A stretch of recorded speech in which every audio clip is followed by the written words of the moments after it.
भाभी मुखड़ी तो दिखाइए।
ऐसे हाँ खोल के या तो इधर ही से बिछाओ।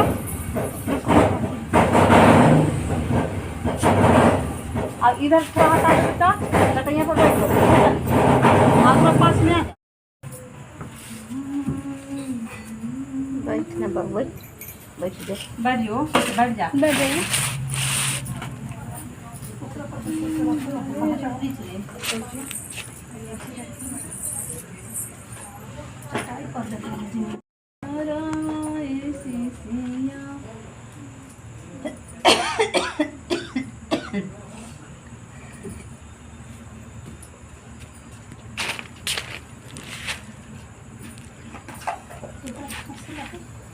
किधर में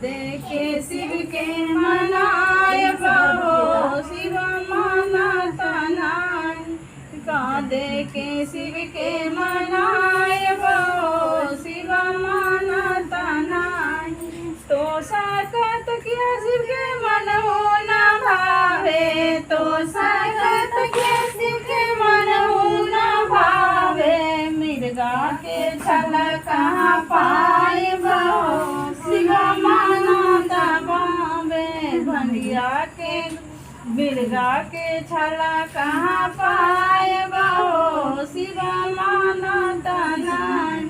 का दे के शिव के मनाय बहो शिव मानता नहीं। मोटर गाड़ी शिव के मनहु न भावे। मोटर गाड़ी शिव के मनहु न भावे।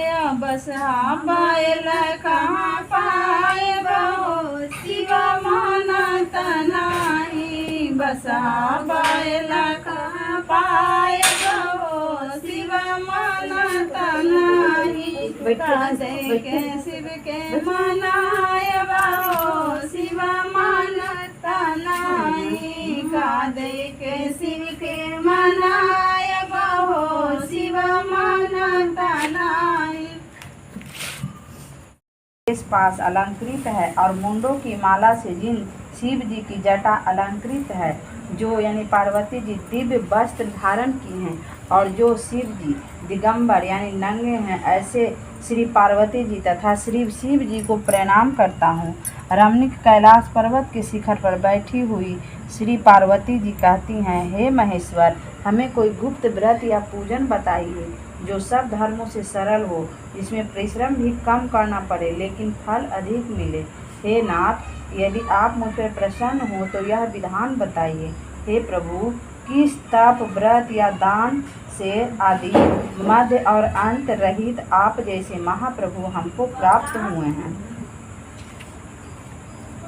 शिव जी बोले, हे देवी सुनो, मैं तुमको एक व्रत जो मेरा सर्वस्त्र और छिपाने योग्य है, लेकिन तुम्हारे प्रेम के वशीभूत होकर मैं तुम्हें बतलाता हूँ। शिव जी, आप किस लिए आए हैं? मेरा अहोभाग्य है, आपका आगमन मेरे लिए अच्छा है। नारद जी ने कहा, हे पर्वतराज सुनो, मैं भगवान विष्णु का भेजा हुआ आपके पास आया हूँ। आपको चाहिए कि यह योग कन्या रत्न किसी योग वर को दे। भगवान विष्णु के समान योग वर ब्रह्मा, इंद्र और शिव इनमें से कोई नहीं है। इसलिए मैं यही कहूँगा कि आप अपनी कन्या भगवान विष्णु को ही देंगे। हिमवान ने कहा, भगवान विष्णु स्वयं मेरी कन्या ले रहे हैं और आप यह संदेश लेकर आए हैं, तो मैं उन्हें अपनी कन्या दूंगा। हिमवान की इतनी बात सुनकर मुनि राज नारद आकाश में विलीन हो गए। वे पीताम्बर, शंख, चक्र और गदाधारी भगवान विष्णु के पास पहुँचे। वहाँ हाथ जोड़कर नारद जी ने भगवान विष्णु से कहा, हे देवी सुनिए, मैं आपका विवाह पक्का कर के पास जाकर कहा कि हे पुत्री, मैं तुम्हें भगवान विष्णु को दे डाला। तब पिता की बात सुनकर तुम बिना उत्तर दिए ही अपनी सखी के घर चली गई। वहीं जमीन पर पड़कर तुम बड़ी दुखी होती हुई विलाप करने लगी। तुमको इस प्रकार विलाप करती हुई देखकर सखी बोली, तुम इतनी दुखी क्यों हो? इसका कारण बताओ। तुम्हारी जो कुछ इच्छा होगी मैं यथाशक्ति उसको पूरा करने की चेष्टा करूंगी, इसमें कोई संशय नहीं है। पार्वती बोली, मेरी जो कुछ अभिलाषा है उसे तुम प्रेम पूर्वक सुनो। आप अपनी मूर्छा का कारण बताइए। हिमवान ने कहा, आप लोग मेरे दुख का कारण सुने। न मालूम में कौन मेरी कन्या को हरण करके ले गया है।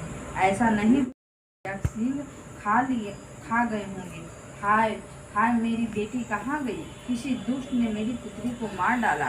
ऐसा कह वे वायु के झोंकों से कांपते हुए वृक्ष के समान कांपने लगे। इसके बाद हिमवान तुम्हें वन वन खोजने लगे। वह वन में भी सिंह, भालू, हिंसक जंतु से बड़ा भयानक हो रहा था। तुम भी अपनी सखियों के साथ उस भयानक वन में चलती चलती एक ऐसी जगह जा पहुंची जहाँ एक नदी बह रही थी। उसी रमणीक तट पर एक बड़ी सी कंदर नीचे कंकड़े शंकर कैसे करूं दर्शन।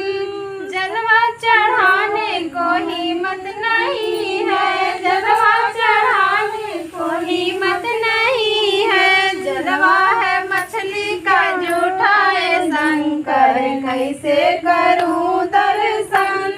जलवा है मछली ऊपर पहाड़ नीचे कंकड़ शंकर कैसे करूं दर्शन। ऊपर पहाड़ नीचे कंकड़ शंकर कैसे करूं दर्शन। दूधवा चढ़ाने को हिम्मत नहीं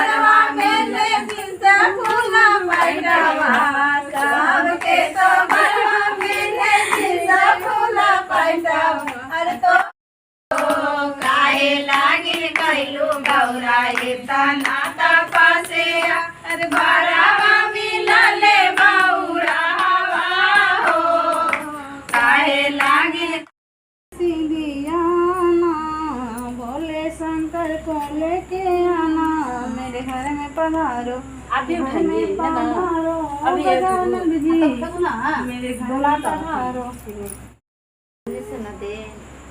बाबा भोलेनाथ की जय जय हो माता पार्वती ओम की नमो पार्वती पते हर हरे हरे महादेव।